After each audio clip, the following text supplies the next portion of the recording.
Hola, mi nombre es Francisco Orlandi, soy profesor de oncología y hoy día nos vamos a referir a un tema que es bastante entretenido para el 2023, nuevas terapias sistémicas.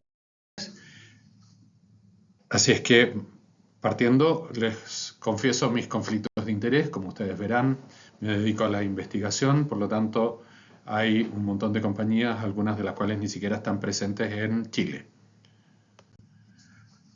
Aquí les hago hincapié en lo siguiente. En este momento estamos iniciando lo que es la era de la neoadyuvancia con quimio e inmunoterapia en los cánceres pulmonares no células pequeñas en etapas tempranas. Esto ha significado la aprobación en las distintas agencias regulatorias de al menos estas tres drogas, nivolumab, atezolizumab y pembrolizumab, de acuerdo a lo demostrado en estos tres ensayos clínicos que tienen ahí a la vista. Esto se ha dado porque tenemos un tipo de respuesta tan importante en que ha significado al menos un 40% de pacientes que tienen respuestas objetivas y que tienen una muerte celular en los tumores de tal forma que se produce lo que se llama respuesta patológica completa, la desaparición del 100% de las células tumorales, o respuesta patológica mayor, que es la desaparición de al menos el 90% de las células cancerosas. Entonces, en el momento de la cirugía, el cirujano, en realidad el anatomopatólogo, porque el cirujano no se da cuenta, el anatomopatólogo va a encontrar que la población de células tumorales está muerta. Y por otro lado, tenemos esta diapositiva que es algo que va hacia adelante, las combinaciones de los distintos medicamentos respecto de la posibilidad de afectar ya sea a los linfocitos T efectores, los linfocitos T reguladores, a las células mieloides o directamente al tumor. Como todos saben ya a estas alturas, los inhibidores de checkpoint inmunitario no afectan en general a las células tumorales, sino que al producir un desenfreno de la inmunidad es que las células T son las que atacan al tumor. Y estas combinaciones, por lo tanto, nos va a significar un nuevo camino en cada una de ellas para intentar que esto no sea solo en el 40% de los tumores, sino que ojalá en una cifra bastante mayor. Si bien estamos muy contentos, porque nos comparamos con lo que sucedía con quimioterapia, que solo el 2,2% de los pacientes tienen respuestas patológicas mayores, sin duda nos queda camino por resolver. Entre esos, los anti-TIGIT, como el estudio Cityscape con tiragolumab, más el atezo, en que están intentando evaluar la combinación de ellos, tanto en la población PDL1 intermedio, 1,49, versus aquellos que son en población de TPS mayor de 50%. Esto tenemos que, por el momento, lo que está disponible, aún no hay una actualización, estas son las diapos del 2020, la combinación tiene una tasa de respuesta que es, ustedes ven, un 16% mayor que la de atezolizumab por sí solo. Lo mismo en el caso de, si uno mira solo la población que tiene mayor cantidad de PDL1, esto empieza a ser progresivamente mayor. Y la curva va, ustedes bien lo ven, separándose progresivamente. Ahora, ¿qué cosas tenemos en este momento como la novedad del año? Son los anticuerpos conjugados. Y esto significa que hay una población que está recibiendo tratamientos en que se conjuga, primero que nada, el medicamento antineoplásico en un anticuerpo que es capaz de reconocer una estructura de la superficie celular y que es opsonizado por la célula y en el momento de ser destruido libera la droga en el compartimento intracelular y eso destruye a la célula tumoral. Esto es una larga historia. La realidad es que esto empezó a pensarse, o más bien soñarse. Recuerden que siempre soñar es más rápido que pensar. En 1913, como una bala mágica. Y de ahí en adelante, llegar a poder estructurarlo, pasaron 100 años. Y recién en la década pasada tuvimos algún medicamento que era capaz de realmente ser incorporado a la célula y no tener una gran toxicidad extracelular. Aquí son componentes diversos. Primero, el antígeno, que tiene que estar presente en la superficie de la célula tumoral y ojalá no o muy poco en células normales. Segundo, un anticuerpo que tenga gran afinidad por este antígeno y que además sea un anticuerpo pequeño, con una fracción fija que ojalá sea lo más chica posible, de tal forma que no haya anticuerpos inactivadores. Pero por otro lado, tiene que ser suficientemente grande para que quepan las cargas que van a ser las moléculas de antineoplásico. Un linker que tiene que ser una unión que permita que la carga antitumoral sea liberada solamente en el intracelular y que no se caiga en la circulación, pero tiene que ser suficientemente sensible como para que en el intracelular realmente se abra. Entonces, finalmente tenemos la carga del citotóxico y ese citotóxico tiene que caber en esta molécula y ojalá, y ahí vamos a hablar de lo que es la relación entre el anticuerpo y la carga, que sean varias moléculas. Aquí ustedes ven cómo los anticuerpos quiméricos o humanizados que pueden llegar a tener un receptor en la superficie van a tener una capacidad de unirse a esta superficie.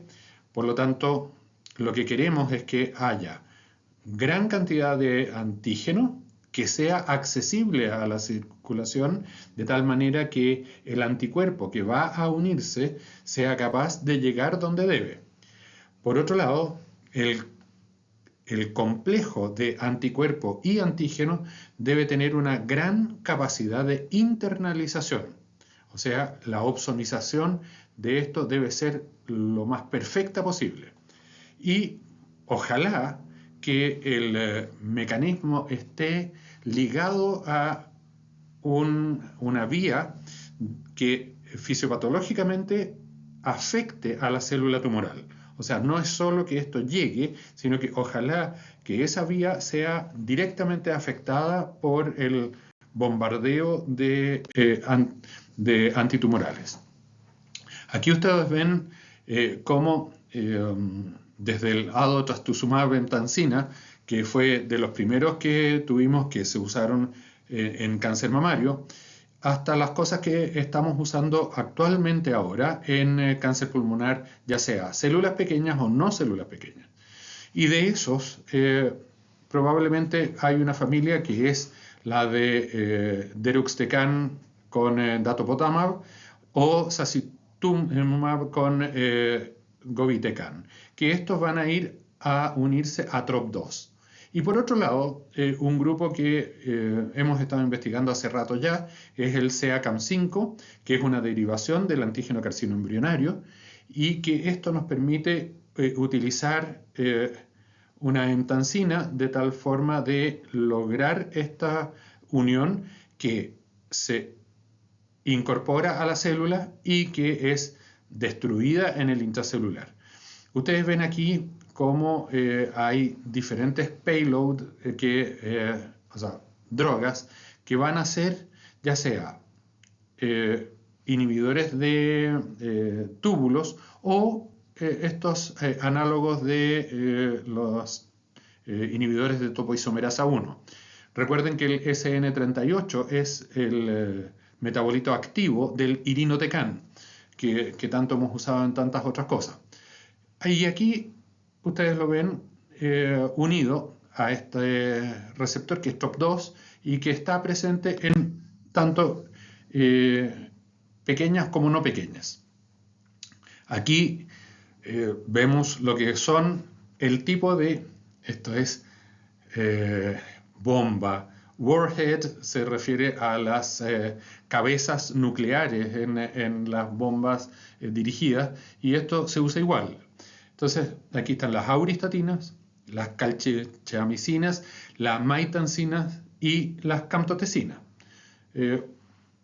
Para todos conocidos ya estas y estas de todas maneras. Ahora, ¿qué es lo que tenemos en esta relación entre anticuerpo y drogas? Mientras más cantidad de drogas se puedan llevar dentro de una misma molécula, vamos a tener un DAR más alto. Y eso está entre 2 y 8 en este momento.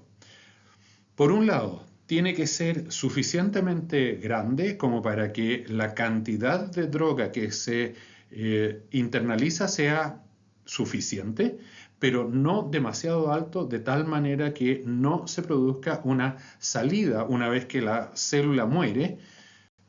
Al ser destruida va a afectar a las células inmediatamente vecinas, pero en lo posible hay que evitar que esto salga a la circulación general, porque ahí se empieza a observar la toxicidad que todavía vemos en alguna de estas drogas. En el caso del cáncer pulmonar, no células pequeñas, excluyendo el pequeño grupo de 0,5% de HER2 positivo, ustedes ven que en orden decreciente tienen TROP2, c-MET, HER3, CEACAM5, las nectinas 4 y los factores tisulares. Y entonces aquí, de hecho, tenemos uno que probablemente, aquí abajo, estos receptores alfa de ácido fólico, van a ser utilizados con una droga que es un derivado de pemetrexato. Y entonces tenemos que estas drogas van a ser conjugadas con un anticuerpo, ya sea IgG1 o IgG4, pero que sean capaces de absorberlas y hacerlas entrar en la célula tumoral. Dato deruxtecan ya ha sido probado en pacientes previamente tratados. Esta es una cohorte de cáncer pulmonar, exclusivamente en un pantumoral, y aquí ya hay una tasa de respuesta objetiva que ha sido bastante interesante, de alrededor del 25%, si bien aún no hay respuestas completas más que como una anécdota.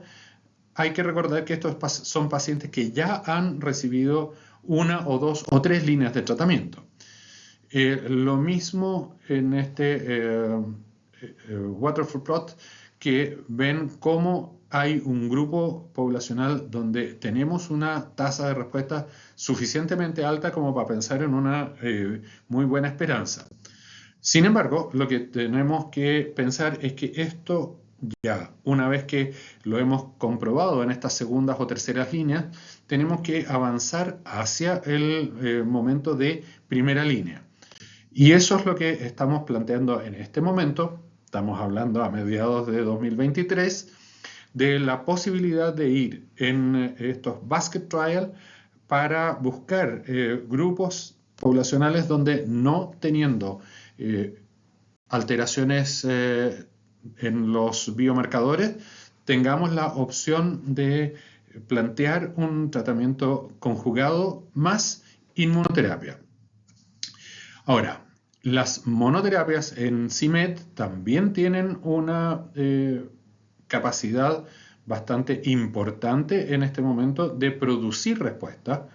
Esto fue el año pasado, el Luminosity, y ustedes ven cómo ahí está marcado la tasa de respuestas llega a más del 50% en un grupo que sea EGFR no mutado.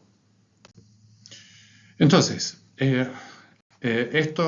Tuzamitamab raptancina es el medicamento que está utilizando en este momento Sanofi, y la intención es lograr en este estudio de fase 2 obtener tasas de respuesta importantes, y de hecho en el grupo de altos expresores hay una tasa de más de 20% de respuesta, e incluso un grupo significativo, aunque no extraordinario, de moderados expresores han tenido también respuesta, esto en pacientes que ya son pretratados, de tal forma que aquí nos estamos comparando con docetaxel. Ustedes recuerdan que docetaxel tiene 2,7 meses de aumento de sobrevida y una tasa de respuesta de un 13%. Por otro lado, en este caso estamos usándolo en este estudio Carmen LSO3, y vamos a buscar en primera línea también en pacientes que no hayan recibido quimioterapia, la combinación de platino más un inhibidor de checkpoint inmunitario más el anticuerpo conjugado.